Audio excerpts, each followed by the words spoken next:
Want a live interview with viral hip hop news? Email me, Sam Ant at dlsmediainc1@gmail.com.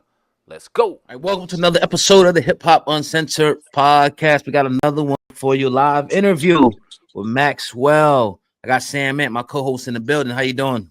Doing very well. Very excited to have this great, phenomenal interview on this beautiful Friday morning. Very excited to get locked in with our brother Maxwell. How you feeling today, brother? Good to see you. I'm doing fantastic, gents. I am super excited to be here. I have not done much on the hip hop side of interviews, and if you guys know my background, I come from the city of Compton, so hip hop is deeply ingrained in my bloodstream. So I'm super excited for this one. Let's have fun. For sure, for definitely. So let's talk about it, man. You said you're international. You know what you doing overseas, man? Talk to us a little bit. Living. Yes, sir. Yes, sir. Living. So I have lived. This is my 22nd country that I've lived in. So I started leaving America when I was in college. I was playing football. I tore my ACL, and I was a dancer. So I shouldn't have been dancing, but I was a break dance kid. This is the late 80s, and I had an opportunity to go to Japan. I'd never left the block. I was a kid from Compton. Never, maybe I'd flown once, I think, at that time. And I had an opportunity to go to Japan. And the next thing you know is I'm there for 2 years, back and forth. And I got the bug. I saw how I was treated, completely different. If you want to have success in this world, you have to leave your block. Your block will never, ever, ever recognize you for being great because they are used to you being just a kid from the block. They're used to you being like them, and they see you the same way that they see themselves. And most of us that come from urban America don't come from greatness. And we can define greatness in many different ways, but urban America, by definition, generally lives below the poverty line, below the line of education that we should be at. And so we financially, we don't have, and so on and on and on. So we don't see ourselves as great. And so when you are performing greatly, the block doesn't see you as great. So in order to really achieve your greatness, you have to go out into this world. And once I did that, I saw that this world had a different scope of what greatness was, and that the city of Compton was just too small. It was just too small. I was never going to be able to achieve. So I got the bug in Japan, and now 22 countries later, I am still going. So I've always maintained residence. I've always maintained business in America, but I've afforded myself the ability to develop relationships and do business in other countries. And so I've been to over 40 something countries, but I've lived in, this is my 22nd country that I've actually lived here. Right. Talk about Japan because I hear a lot about it. How it's very clean over there. The food is great. The people, are nice. The crime is low. And I always see videos on Instagram where people talk about, they detail their life over there in Japan. Give us a firsthand, experience of, what it is for like a Black American living in Japan. And are we accepted over there like that? Well, I should have gotten married three or Say it four again. times. I should have gotten married in Japan. Oh, wow. Three or four times. I was 20. I went to Japan the first time when I was 22 years old. And I can think of, you think of those women in your life that kind of got away. Is there one that got away? Mm-hmm. All of mine were in Japan. They were in Japan. Japan makes wives. They make wives. Yeah. America doesn't make wives. America makes independent, feminist, progressive thinking. They don't make wives. So Japan makes wives. And so that's what I first saw in Japan. I was treated for the very first time like a human being. No one ever called me nigga or put with the A or the ER on it. I was paid what I was supposed to be paid. And there was a sense of honor, which I didn't know honor growing up in the African American community. We don't have honor in the Black community. Let's just keep it real. There's no honor. We don't do honor. Nobody's is nobody wants you to be better than them or greater than them. There's no bowing down. And I don't mean that physically, I mean that metaphorically. but there's no acquiescing to the other opinion. As African Americans, that's not what we do. Everything's combative in the Black community. That's what we learned to do very early, which is one of the reasons why we're so great at sports. Is because we're taught to be combative people. And so Japan was a humbling of self for me. It was nobody's greater than the next. It was we all have respect of this culture. We all have respect of our traditions, and we're going to honor those traditions above any and everything else. And so, as an African American person, and you're standing out like a sore thumb, you learn that, oh, I'm going to have to do when in Rome, right? I'm going to have to learn how to do this honor thing. And that was difficult. I was a Black kid straight out of Compton. And so it was very difficult learning how to humble myself. And even more so, I need a pistol. I need a gun. I wasn't hearing gunshots. I wasn't, hell, no, the ghetto bird wasn't flying over my house. I mean, you guys are from the East, but you guys know what the ghetto bird is, right? Everybody knows Mhm. what the ghetto bird is. I didn't have helicopters flying over my house, right? I didn't have crackheads on the corner. I didn't have dope boys on the corner. I didn't see homeless people. I didn't see any of that. If you're homeless in Japan, it's shameful. Hmm. You're looked down upon if you're homeless in Japan. And I'm not advocating that, but that is the reality of it because they are a society that takes so much pride in working, so much pride in contributing. And so that's where I learned what international life really looked like. And I tell you guys, I never wanted to go back to America after Japan. It was difficult. I cried the day I had to move back to the States from Japan. And once I got back, it was like, where is my next opportunity so I can get the hell up out of here? Because the one thing that America doesn't do is it doesn't change. It's Hmm. the same, it's the same old game. We keep doing the same thing, learning the same traditions of self-hatred, learning the same traditions of racism, learning the same traditions of capitalism. We just haven't changed the tune. So when you leave and you go someplace else, you see, oh wow, there's an opportunity in this world. America lied to me. Everything's not on American soil. Every opportunity is not just there. There's an international. You look at somebody like Kanye, and you see exactly what that is. Yeah. You can see that Kanye's made his money overseas. Yeah. You look at 50 Cent, made his money overseas. These guys that sell a lot on the music side of hip hop, most of their money comes from overseas. They go and do shows overseas. They make 3 times the amount that they're paid in America because we are appreciated elsewhere, gentlemen. We are really truly appreciated. Yes, sir. No, we two brothers born in the 80s, raised in the 90s, and obviously now fathers in this new generation, right? And it's been funny because recently I've been looking at these documentaries and they've been kind of dated in the 90s and it's bringing back that nostalgia of me growing up. And when you're speaking and you're obviously a brother from Compton, and there was a lot going on in the late 80s, early 90s in Compton, California, and things like that. So what got you to kind of get out of your environment, get out of those circumstances, get into politics, get into writing books, getting into kind of wanting to venture outside of that area? Because for a very long time, especially during those times, a lot of people didn't venture outside of their neighborhoods, didn't venture outside to see the horizons that were awaiting them beyond where they were at in their living spaces. So what was the motivating factor for you to go, you know what, I got to get the hell up out of here. I got to broaden my horizon. If I want to do what I want to do, it can't be in Compton. Like, when was that light bulb? When did that click for you? So you guys ready? Yes, sir. I'm gonna tell you the truth. This is the first time you've ever heard this. I guarantee it. They lied to you about Compton. Compton is not that hard. It Mm, never was. wow. That's a small part of my city. Let's talk about Compton. So Compton is called the hub city. My dad was a police captain in Compton. My mom was president of the city council.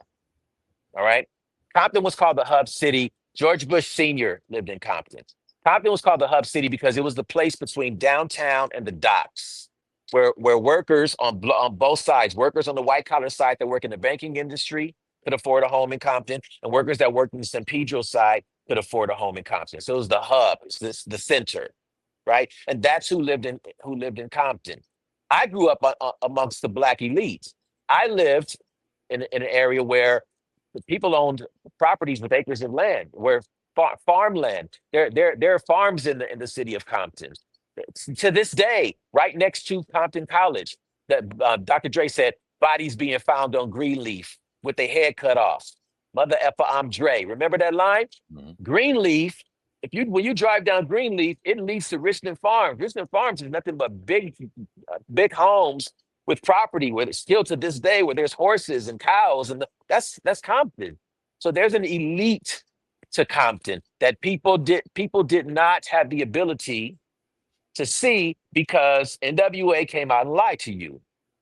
NWA came out and told a lie. They came out and made it look like Compton was this hard place where everybody's grab a sawed off and bodies get hauled off. That was a lie. NWA was liars. That's why I say NWA destroyed hip hop, because they came out and they brought in this gangster mindset, which just was not the case. There was where I grew up in Compton, there were no dope boys on my corner. There were dope boys on corners in Compton that I saw, but they weren't on my block because my block had fathers. And where you have fathers, you have no dope boys. I didn't say dads or daddies or baby daddies. I said fathers. All of my friends have fathers. I had a Mhm. father. So how can you possibly be on my block? You get run off the block right away. So those were the people, those were the men that told me, you go out into this world, you get the information, and you bring it back. That is your responsibility, to go out, get information, and bring it back so that we can be better. And then the Ronald Reagan era comes in, and the dope boys and the things that we saw in other areas, it just starts to permeate. And that's the era that you're talking about when we get into the late 80s, early 90s. We saw gangs in Compton in the 1970s, but the most you would hear about was, a fight and somebody fall or maybe a stabbing. That's the most. Once crack cocaine came in during the Reagan years, once he allowed this drug to permeate these communities, well, crack cocaine brought in money. Gangs didn't have any money before that. The gang culture was broke. It's still broke to this day. Crips and Bloods don't have any money. They're broke. That's why they hang out at parks and play dominoes. They don't have any money. They live with their mamas. Please. So when you really looked at the city of Compton, you saw fathers. Our police force was black. You have black cops who live next door to you. What kind of trouble can you really get into when the guy who's next door to you is the police officer? Right. It's difficult, right? It's difficult. All my coaches were cops. My football coaches were cops. My basketball coaches were cops. The man who got me in the Golden Glove boxing was a cop. These were black police officers. So their men told me that I needed to go and leave because this, not just the city of Compton, but Compton more specifically, but the city of Los Angeles was too small for a mind like I had. I didn't want to be a mechanic, no disrespect to mechanics. I didn't want to be a bricklayer, no disrespect to them. No, I didn't want to be a roofer. I didn't want to work on the docks as a longshoreman. I saw Prince in Paris, and I saw Michael Jackson was on television in the 80s in Bucharest. You guys, I thought they said Budapest incorrectly. I thought you just said that indirectly just now. Right. Right. Right. I thought they were incorrect about saying Budapest, because that's the only place I'd heard of in geography class, right? I Right. never heard of Bucharest, but Michael Jackson had sold out a soccer stadium, floor to seats in the 1980s. It was on this stage, and they played it on national television. This black man, they played this on national television. So when I saw that, I said, I want to be in Bucharest. Well, that's far from Compton. Yeah. So the only way I was going to achieve that was to leave. And so as soon as I had that opportunity, and I was nervous, I was scared, as most of us are afraid to get off the block because we've never seen it before. But once I got there and I was received and I was treated like a human being, oh, there was no looking back. So really, it was the black community that told me I had to go and do better and do greater. And then that same black community got hooked on crack. Mm. Right. Right. If you can, I'm going to go back to NWA and to your best of your knowledge. How did things change when they hit the scene as far as in hip hop and in the black communities? And would you blame them for the birth of gangster rap and contributing to the destruction of the black community along with the government with crack? So much so that I threw Eazy-E off stage at a concert in Compton. So we had a Stop the Violence concert at Compton College when my mom was a city council president. And it was her idea to make a youth board, and that youth board would choose the artists that were going to perform at this all-day concert at Compton. And this is when Self-Destruction, you're headed for self-destruction, and all those records were out. And so we did a Stop the Violence. The Crips and Bloods had a ceasefire, and I was the president of this committee. And so I chose Big Daddy Kane. I brought Tribe Called Quest for the very first time to the West Coast. KRS-One was our headliner, and everybody that you can imagine in between from that era was on this slate. And WA agreed to do it. We said that you could not degrade women in your songs, and that you couldn't use profanity. So you had to do clean versions of these records. And everybody agreed to this. And WA hits the stage and goes right in, disrespectful, right in, cussing. There's police everywhere. F the police and all that. And WA was being NWA. So I'm 19 at the time, and this is my show. So I cut the sound and threw them off. Went on stage, the crowd was booing. And I talked to the crowd, and I told them that we came here to celebrate hip hop, not degrade hip hop. And that's what we're going to do today. So we let NWA back on stage. They were fighting in the backstage, and the police were there and everything. And so we let them back on stage underneath the agreement that they wouldn't use profanity. So the answer is yes. I think that NWA destroyed hip hop, and not just NWA the group or their music, but NWA as a concept and as a theory of the mindsets. Yes, the ideology that NWA not only could exist, but that they should exist. You didn't have guys in New York City talking about selling drugs before NWA. You didn't have this look of gangsterism on the street and the braggadociousness that we have even to this day about working against the law. You didn't have that. Hip hop was full of street reporters. They were reporting the condition, not just of their street, but of the streets of America overall. They were reporting the condition of the government. When Melly Mel, Grandmaster Flash, and those guys made White Lines, that was talking about the condition of America. It wasn't just talking about the condition of Black America. And so when NWA came, they said, I'll do this to you, right? I'll put this gun in your mouth. I'll shoot this female. I'll do these things to you. And so they lied to you because none of them were doing any of that. Nobody in NWA was a gangster. None of them were gangsters. Eazy-E was not a big-time drug dealer. He was a low-level drug dealer, corner boy. He was not they tried to make him seem like he was this big. Eazy-E was absolutely not a big-time drug dealer. And so we knew this in Compton. And so we're watching this from the sidelines. We're watching the world start to pay attention to this.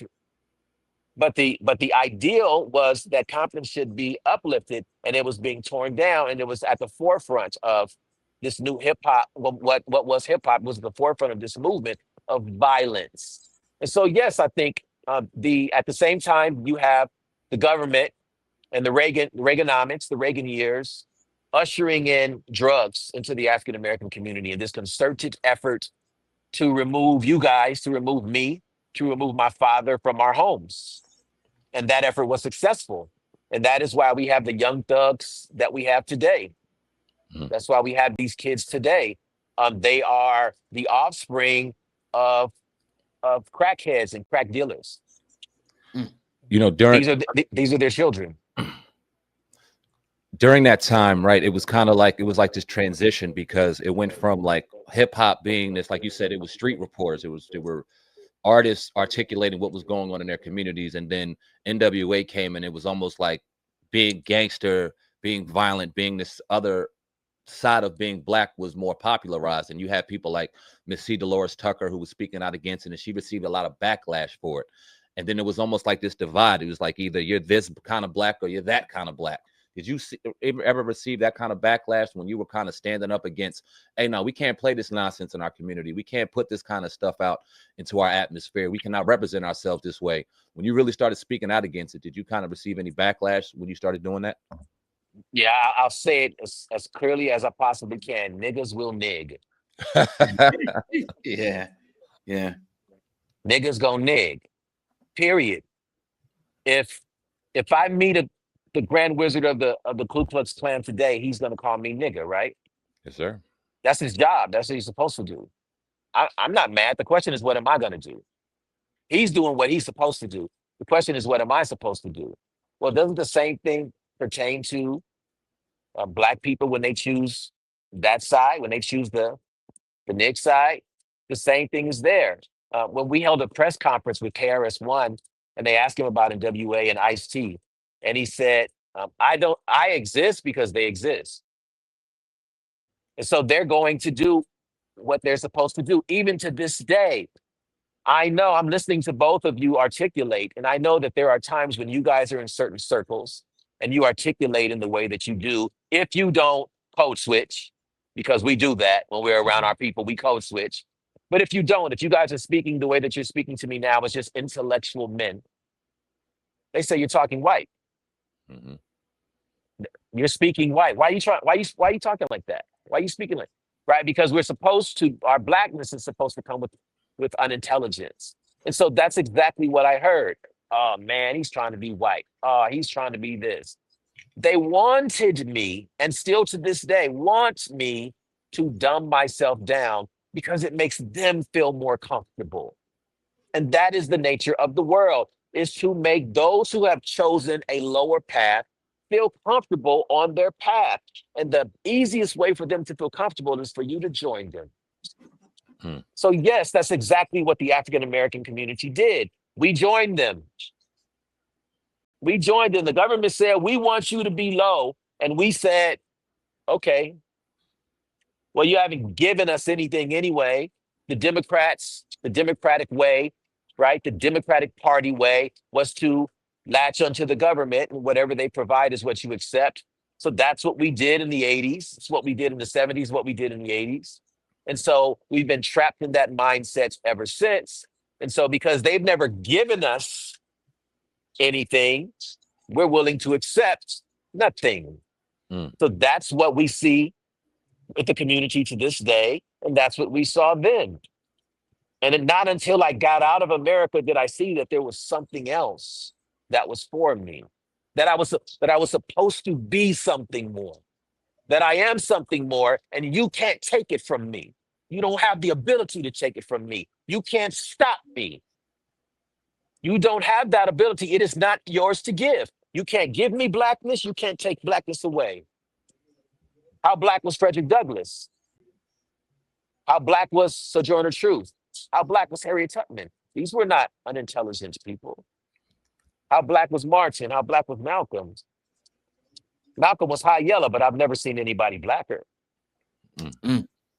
So how do we define what we are if we're going to do it based on the lowest the lowest common denominator of our equation? We can't do that. It's got to be the highest. Right. Talking about record labels, what part do you think they play in this gangsterism now? The gangsterism has morphed into drill music, which is a totally about death and destruction, death of our people, making fun of dead people, talking about crimes in music. What onus is on the record labels now to say enough is enough? Because we know if it was Jewish, white, if they was talking about Jewish or white people or any other ethnic group of people, it'd be outrage. But we could have slut rappers, we could have drill rappers, and the execs don't say anything. They just keep pushing it and signing these rappers. So what do you say about the record labels and their So responsibilities? so something you guys probably don't know Yeah. is that I was a record executive. And so I had a joint venture deal with Sony Music. Mm. And my deal was done by Tommy Mottola when he was CEO there on the Sony, especially on the Epic side. And I sat in these rooms, and and I never signed a black artist. And the reason why, well, I helped Natalie Hines, who became Macy Gray, and we sold, Diamond. The first record was Diamond. I helped her get signed, she wasn't quote black R&B music. But other than that, I didn't sign that because you couldn't get anything done that was considered positive. Mm. It had to be negative.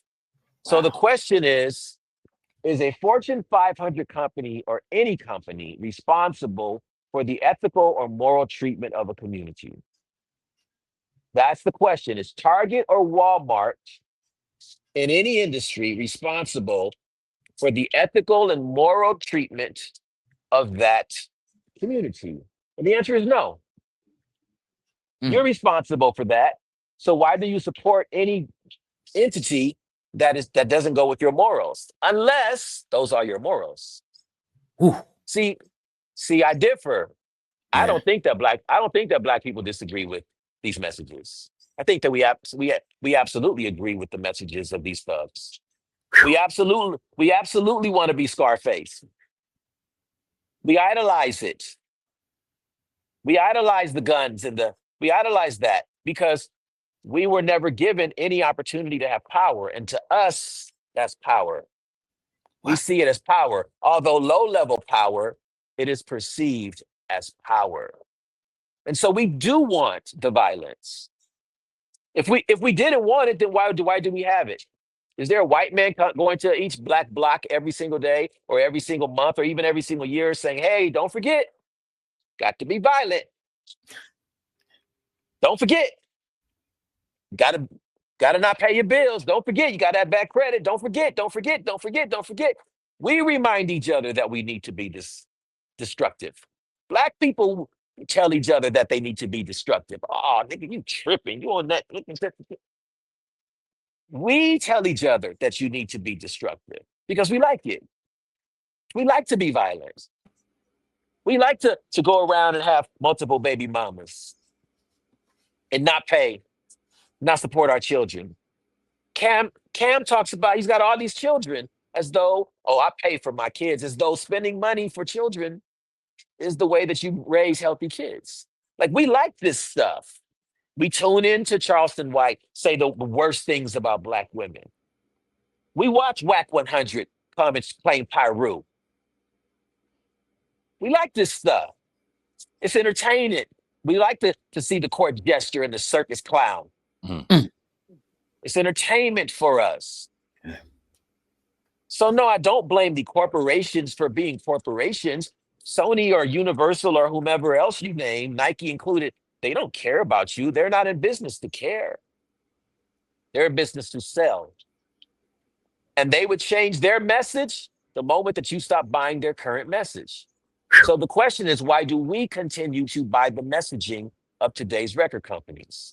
Why do we continue to buy the messaging of today's shoe companies or any other company that is not uplifting you as an individual? Forget the community stuff. Just you. They don't have to uplift an entire community. Are they uplifting you? Or is the messaging uplifting you and your brand of human being, your brand of fatherhood, your brand of parenthood, your brand of mentor, your brand of big brother? Is their messaging uplifting to you, just to your life? And so why are we supporting? Because we like it. Niggas go nig. Mm. I want to transition very slightly. You talked about the uplifting of messaging.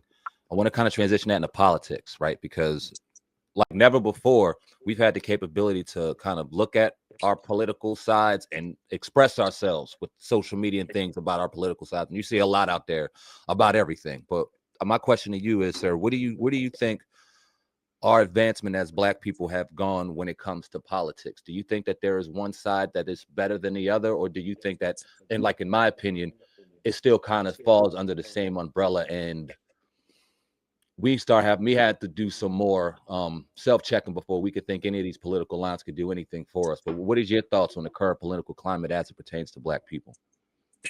So we don't have black people anymore. We have black males and black females, and then black LGBTQ in the center. We don't have a black community. That hasn't black community's not existed since the 1960s. We don't have that. So we can't that falls on deaf ears. The reason why we can't get anything done is because we keep trying to act as a monolith where we should all have this level of thinking that can uplift us as a group, and we are just not a group. Yeah. So I don't believe in that. I don't believe in trying to uplift community. I believe in uplifting myself. And if you're uplifting yourself and you live next door to me, and you're uplifting yourself and you live on the other side of me, and I'm uplifting myself, gentlemen, how does our block look? Looks pretty good, doesn't it? Yes, sir. We don't have to march in the street. If you just take care of you and yours, take care of your house, then we don't have horrible city council people. We don't have horrible county commissioners. We don't have horrible police departments. Because we won't tolerate that. We don't need to march in the streets to achieve these things. We already did that, and we see what it got us. So the state of where we should be today is I'm a registered Democrat, but I'm not a Democrat. I don't support the views of the Democratic Party today. Absolutely, I do not. But I don't support the views of the Republican Party either. So then where does that leave me? Right. There's no such thing as the independent party. It doesn't exist. Independent just means not Republican and not Democrat. But that's not a party. So then where does that leave me? It leaves me to think for myself. Sometimes I'm on the liberal side of an issue. Sometimes I'm on the conservative side of an issue, which makes me a moderate. And that's what you'll find that most Black people truly are. We're truly moderates. So then why aren't we voting moderate? Well, here's the issue with Black people in the political sector today. We don't spend any money. We've got more Nikes in our closets than we do dollars in political campaigns. We've got no stock. We own no stock in Nike, but we got 35 pairs of Nikes.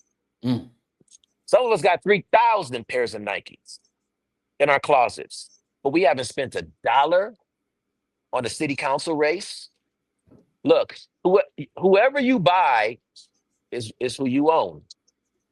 Yes? Wherever you invest your dollars, there you shall have power. We don't invest our dollars in politicians. We invest our dollars in Nikes. That's our problem.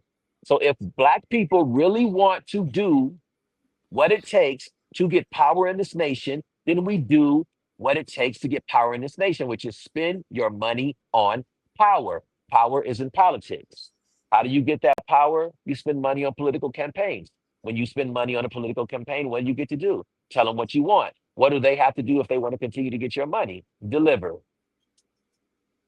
So today, gentlemen, whatever money you were going to spend, and I'm talking to everybody that's watching the podcast, whatever money you were going to spend on this purchase at the mall, take that, put it in an account, an interest earning account at least, at minimum. If you go to follow me at Maxwell Bellieon, I'll tell you where you really should put it, but just off the cuff, just take that.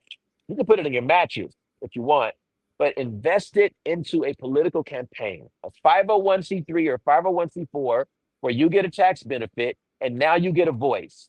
You get 5 of your buddies to do it, then get 10, then get 50. And now you guys will have a voice in what happens on your block. Now you guys will have a voice in what happens in politics. Well, look, even Eazy-E was smart enough to donate to a presidential campaign. He got invited to the White House because he donated a few dollars. It wasn't hundreds of thousands of dollars. It was, I don't even remember. I think it was 1,500 or something like that. He donated. He got that dinner at the presidential dinner and all these things. He saw that he needed to get himself in this game. He wanted to be perceived as powerful, which he was not, but he wanted the perception. And so that rings true. If we want power, and there's nothing greater than power, power is only given. I mean, power is never given, power is only taken. Let me say it again. Power is never given, power is only taken. So in order for us to take power, we must invest in our politicians. This is the lobbyist system, guys. We live in a capitalist society. It requires money, and we are not investing our money in politics. That's what Black people need to be doing today. No more talk, invest money into politics. Right. Now, I want to ask you this. Do you think that it's that Black people, one, don't care, don't understand the political process? Because in the areas okay, perfect. Cool. So yeah, just a few more questions. I was asking about, you were talking about the political process, and what I kind of noticed is that Black people either don't understand it or they don't care. about the political process, especially the local process. We get a little bit involved in the, the presidential, but like I don't see a lot of black people. I'm not gonna speak for all of us at the city council, school board and things like that. It's like they don't want to get involved or they don't understand the process of how they can actually help and affect it. What's your thoughts on that? So I'm not going to I am not going to put black people in a boat or on their own island when it comes to being human. No one cares. Nobody wants to get involved. You got to look at other ethnic groups too. They don't want to get involved either. The average human being, and I said human being, I didn't say American, across the board, wants to follow, not lead. Leading is hard. Yeah. A difficult gig to lead. So it's much easier and much more comfortable to let somebody else do the work. Because we're not taught politics in school. I mean, you could take political science and right, and you get a little bit in your history class. They teach you about George Washington and tell you that Columbus discovered a place where people already lived. Mhm. But politics isn't made cool for us. In fact, I would fair to say Donald Trump has made politics cool. He's the most entertaining. He's certainly more entertaining than any reality show. Right? He's made the discussion of politics in the barbershop. He never did that before. Right? And now it's become front page news, even on a street level, to discuss politics. So, no, the average person does not understand politics because the average person has a hard life. The average human beings wants to pay bills, get their 2 vacations a year, take care of their kids, try not to argue with their wife Right. too much. Yeah, have a beer, watch the game. That's true, boy. Damn. Your boys come over, turn on your favorite beats, review who's greater, Biggie, Jay-Z, or Nas, play some video games, rinse and repeat. Life is hard. They don't make these lives easy for us. So now I have to also be concerned with who my alderman is and what they do and who's the board of supervisors and the city council person. And I wouldn't do that. I have bills to pay. It's time to do that. They taking 40% of my money for taxes. What is Sniper? Who is he? Yeah. Who's he in my pockets? I don't have time to worry about all this other stuff. And then you want me to march and I got to participate on a Saturday, man? The Bulldogs are playing. Lakers are on. I need a break. This life is hard. Try not to put a gun in my mouth and pull the trigger. That's where we are. So it's very difficult to then say, I'm going to take time out of all of this stuff that I have going on. I don't care if you're East Indian, West African, from the South Pacific Islander. I don't care. The life is the life is the life in America. It's a hustle, it's a grind, and they bombard you with all of these things. And now you have to also be concerned with the issues that you believe someone else is supposed to take care of for you.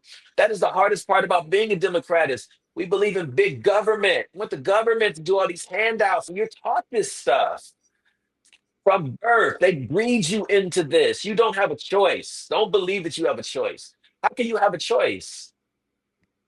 Neither one of them look like you. They're not saying anything to appeal to your needs on a daily basis. You know that they're all on the take for money.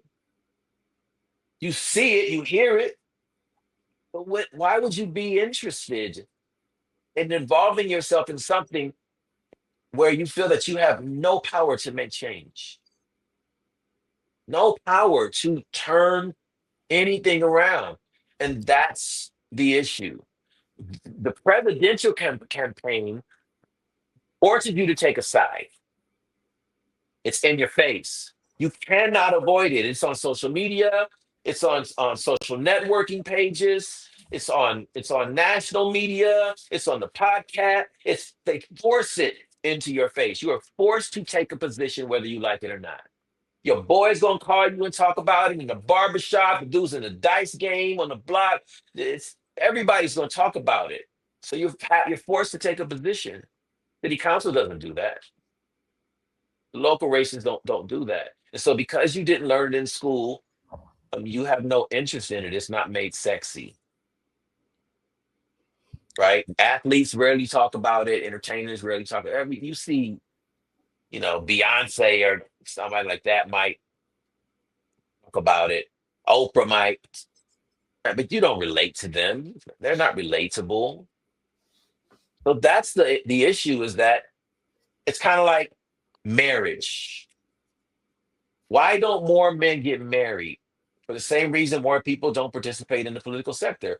It's not sexy. You don't have a bunch of guys walking around talking about how sexy marriage is and how great it is to come home to the same woman every day. Right. Yeah. When was the last time you guys were in a barbershop? It's been a while, brother. Somebody was like, man, y'all need to get married, man. I'm telling you, it's the best thing you could ever. And somebody that you respect and somebody cool, somebody fly. Right. And then somebody co-signed him. Yep, I've been married for 32 years. Ain't nothing like it. Oh my God. Right. When was the last time you heard that? Never. You've never heard that. Never. So we want to drive fast and live fast, and we want fast women because that's the opposite of marriage, because marriage is not made to look sexy. Foreign cars are, foreign women are. Mm. Not the girl from down the block who's getting an education, or the woman who works at the post office or UPS. That's not made to be sexy. Foreign cars don't come with that life. But we have to make it look sexy. We have to make marriage sexy. We have to make politics sexy. We do, you guys. We are the black people that we're talking about. We are. It's not a them, it's not a they, it's a us, it's a we. Yeah. We have to make it sexy. And that's what you guys are doing. What I love about this show is you guys are making it sexy. Let's have the conversation in this culture. Let's talk about these things in this culture. Yeah. Who's cooler than us? Word. And it's very cool when you're a grown man and you can come in your house and put your phone down and not worry about your woman going through it because it ain't nothing in it. That's sexy. Nothing in it. In fact, I'll tell you. You want to know the real hustle? Let me tell you guys the real hustle. Give it to us. The real hustle is when you give your woman your phone, right? She's shot, and tell her to go through it. Yeah. Right. Oh, you game and you got another one. You must have another one. Where's the real one at? Where's the real one at? Because he's been so played mentally. They've been so brainwashed mentally. She cannot possibly believe that you know the first thing about fidelity or that you would commit to it. Even though she's with you, she doesn't think that you're capable of that. The real play is when your phone rings over there and you in the shower, you say, babe, can you get that for me, please? Yeah. Right. What's your code? What's your code? I don't know your code. Baby, it's your birthday. My code is your birthday. Damn. Yeah. That's the play. Yep. That's fly. That's a fact. Yeah. That's fly. That's what's fly to me now. What's the biggest play? Y'all don't know. I don't know what players you know, what players you know. They held no candle to me. Lived in 22 countries. How many women you think? Come on. Oh yeah. My first 5 passports look like somebody took the pages and wiped their lipstick off their mouth with them, because I used to do this thing called lipstick stains on each page. So wherever country I was in, I'd have women from that country kiss the page. Hey. Lipstick stains on the passport. I thought that was fly. Yeah. You know, do you understand the psychosis of my mind? Thinking that was fly? That's not fly. Yeah. Right. That's young. Yeah. That's young. That's inexperience. It's not wisdom.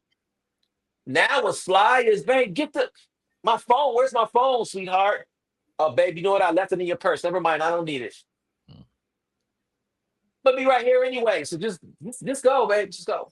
What's fly is when you put your girl in your drop top and tell her to go get her nails done in your Hmm. drop top.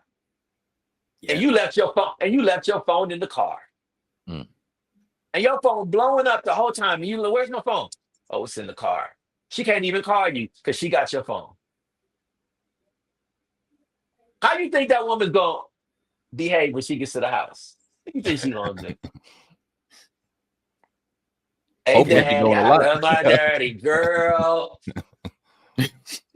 Well, how do you think she's gonna be talking at the nail salon with the other girl? Girl, I don't know what y'all going through. I don't have that life. That's fly. Yeah.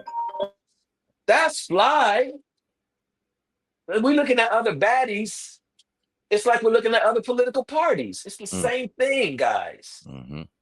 We over here, we're Democrats, and we're looking at the Republicans like, oh, it's fly over there. They got power. Trump doing whatever he want to do, saying what he want to say, going where he want. He don't even use them. He executive order and everything. It's fly over there. Right. That's the same way we look at women. Like, oh, look at the baddie on Instagram. Ooh, check, look at that. Instead of making your woman that baddie. Instead of making your block that Republican Party. Turning your party into the fly party. The fly. Come on, fellas. Right. I got one more question for you. I know you're a very successful businessman, politician. What do you see? What do you think about a guy like Dame Dash? I don't know if you see what he's going through with his bankruptcy. Well, on the outside looking in, you've been in, the exec in the industry. How do you see his situation? If you could speak on that, if you even know about it. Yeah, no, I've never had the opportunity to meet Dame.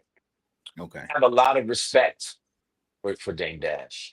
Uh, the things that he says, not about himself, because I don't know him. I don't know Yeah. that they're true, the things he says about himself, but Yeah. the information that he talks about is very true. For instance, I saw recently he had an interview on the Breakfast Club, and he was talking about the family office. It is absolutely true. Family office. People will say, I bought this and this, and in my name, I have nothing in my name. Absolutely not. I have a family office. I have two different trusts. I have LLCs that are owned by LLCs. This is absolutely, he's 100% correct. But something about Dame particularly bothers me. Dame has a model of ownership, but he doesn't seem like the best owner because Dame is in an industry where you see these things happen, right? He's in the entertainment industry.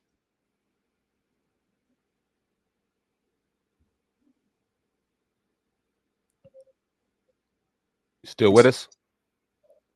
See Dame's show business. I don't see the business of show that he talks about. I need to see it. I want to see the success. Right. And so I don't understand why Dame hasn't had his own radio show or his own podcast or his own television show. I know he's done some C-level movies, but I want to see the business of show because the messaging that he has, we do need to hear. But it's not wrapped up in the bow package that it needs to come in the industry that he's in. Do I think that he's broke? Probably not. But do I think that he's probably doing what he needs to be doing with his finances? Probably not. Again, I don't know him. Yeah, yeah. I'd love to sit down with him and talk past concept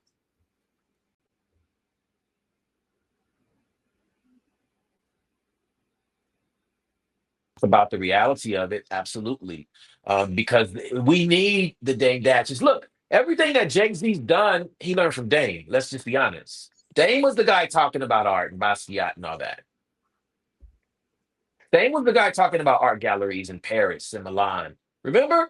Dame We was talking about all that when it was Rockefeller. That Jay-Z wasn't talking about any of that stuff. Jay-Z was talking about selling drugs on the block. Dame was the guy talking about all those things. So That's where Jay-Z got his hustle from. He can deny it and say, go make another one. And I know that they've had their issues. But the truth of the matter is that blueprint, pun intended, that blueprint was laid out by Dame Dash. In fact, he was the only black person that was talking about those things in hip hop. Wu-Tang wasn't talking about that. None of those guys were talking about that. When Kanye started talking about it, it was after Dame. Mm. So, and before Dame, certainly nobody was talking about that. We were doing F the Police. Mhm. So I would love to sit down with him now and talk to him about the investments that he's making, show him and talk to him about some of the things that we're doing on my side of the fence. He should be much more international. He had a big brand internationally. He represented a big brand internationally. If I was Dame, I would have taken the deal, the Rockefeller deal, and I would have done that internationally, and I would have focused on foreign artists. Why did you have to continue doing it in America? He had a Mhm. big name internationally. They were touring internationally, selling out arenas. Jay-Z was making much more money internationally than he was in America. Right. So I think that what we should be doing, what we're seeing being done, is not what we should be doing. And again, I don't know Dame. I've never met the guy, but I will say that he needs some guidance. And as OGs, we still need guidance. I'm an OG, but I have OGs. Yeah, Mhm. I learn all the time. The last three properties that I owned before the current slate of them, I didn't purchase those the way that I purchase now. Absolutely not. I didn't treat debt 10 years ago the way that I treat debt now. Mm. Didn't understand finance the way that I understand it now. It took me to humble myself, even as an older gentleman, and say, this person knows more than me. Let me listen.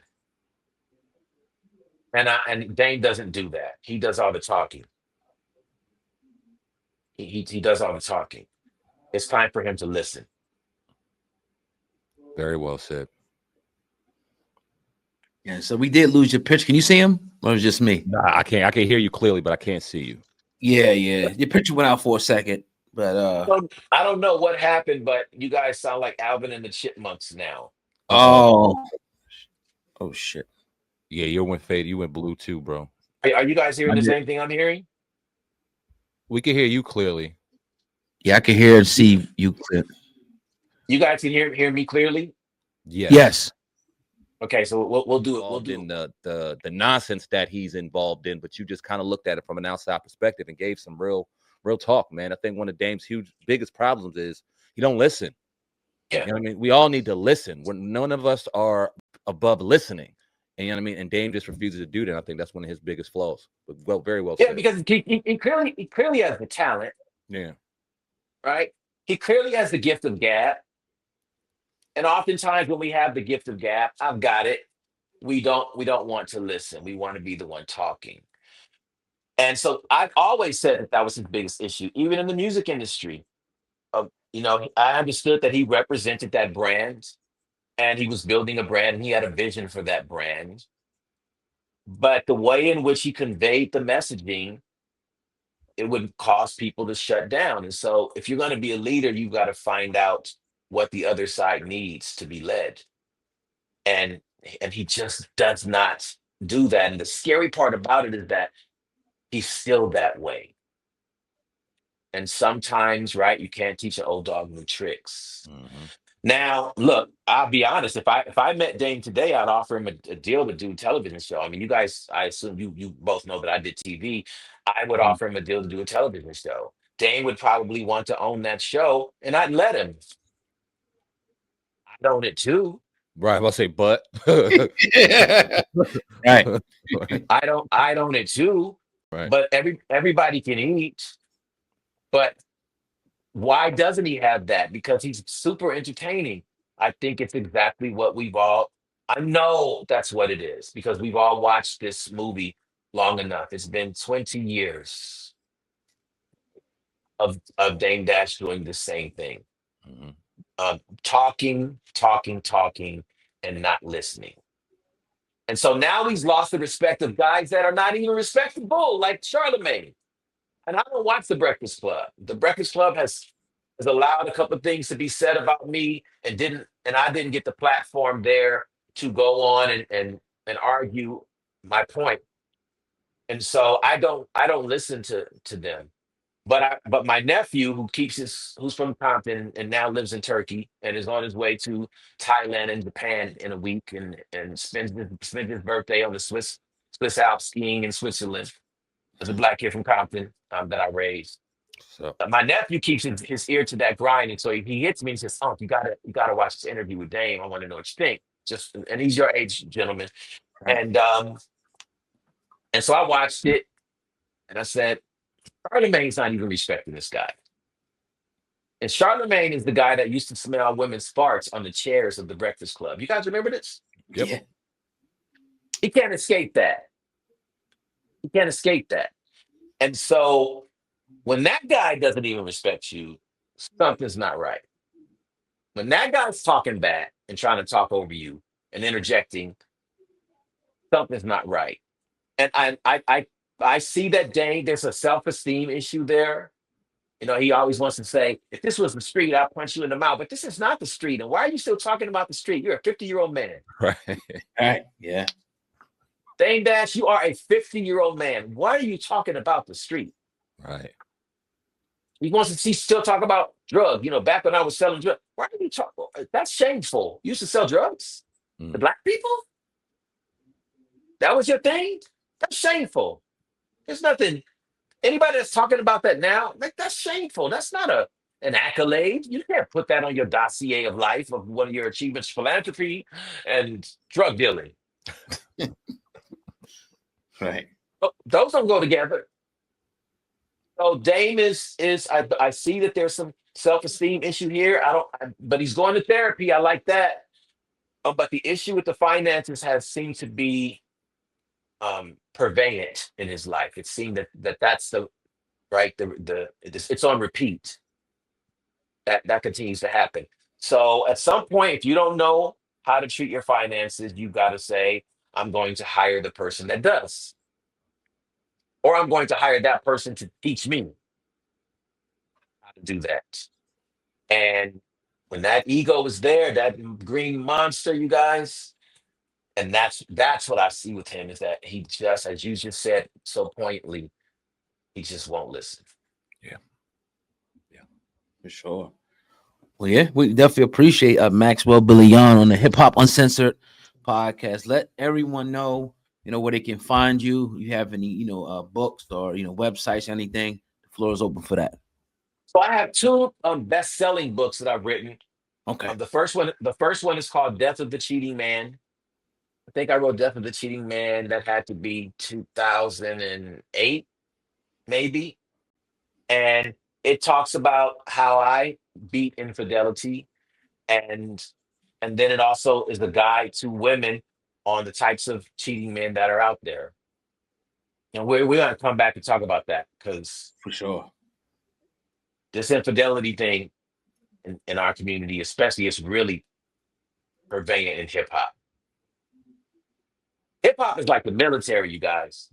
Mm. It's like you got one ideal and brothers cheat, and it's publicized. What other music talks about somebody wanting to sleep with your wife? Right. Exactly. What other anything where is a place where guys come out openly and say, I slept with your baby mama? Where else does this happen other than so-called hip hop? Right. Hip hop is death music. I said it. Death Right. music. Make sure you put that on your shorts on YouTube because as I said it, Gotcha. hip hop is it's the music of death. It's not the music of life. I So hate yeah, that you're right. please. Yeah. I'm sorry. I'm sorry to cut you off. I said I hate that you're right on that, but you're so right. Yeah. Yeah, it's sad, isn't it? It's our maybe our greatest art form. Mm-hmm. because it's gone further than any other art form that we've created. It's sold more, it's reached more masses than any other art form that Black people have ever created. And we've created some doozies. We've created some amazing things. Nothing has gone as far as hip hop has. The Super Bowl, Crip walking, blood and Crip walking on the Super Bowl and the Sun Show. Huh? What are we doing? Mm-hmm. Kendrick, what are we doing? Why would you? So this is the mindset. Death of the Cheating Man was the first book. Second book is called United States of Her America, another bestseller. I have 2 more books I haven't written in years, but I'm newly inspired. I got custody of my son. I have a 10-year-old who I trained to national prominence in swimming.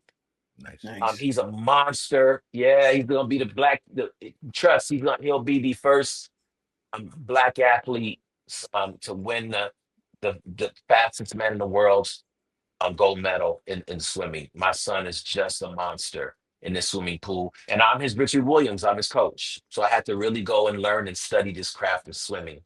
Right. And I've got a daughter who's on the national team in gymnastics, who I was also her coach. My kids are young. I have an 8-year-old and a 10-year-old, and I'm 55. Ooh, God bless you, brother. God. Well, I told y'all I was running around these countries now. Yeah. I told you guys I was driving foreigns, and I didn't just mean cars. I told you. For sure. And so I'm writing again. I have another book, The Power of Power. I'm coming out soon, and another series of books. And so follow me. I'm really only on Instagram. It's at Maxwell Bellieon. Bellieon is super simple. Just think of the word billion. You add an E after the second I. So it's Billieon. Bellieon is my last name. Maxwell Bellieon is my handle. I do have a decent following, but nothing like I should have, because for the last 4 years I was fighting for custody. And we'll talk about that again on fathers doing that from this hip hop generation, in this hip hop culture, because I fought. This was the United States versus Chile. I fought a country to get my kids. My kids were kidnapped. Wow. So I'll be back, and we'll talk more. It's absolutely been a pleasure. Yes, sir. And let me give you guys some just do real quick.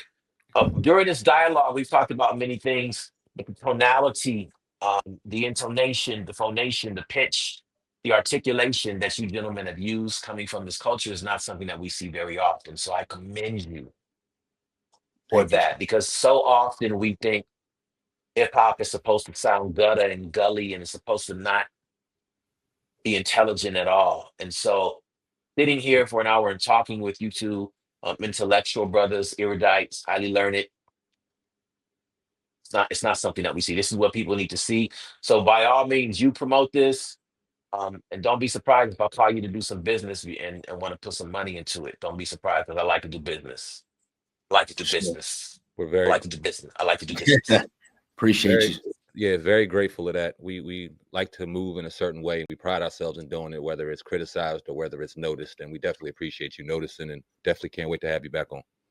Yes, yeah, criticism and compliments are the same thing. It just depends on who you're talking to. Isn't that the truth? Thank you very much. Maxwell, Bellieon. Yes, sir. We'll be in touch, man. Appreciate you. Talk soon. Yes, sir. All right. Yeah, brother. Thank you. All right.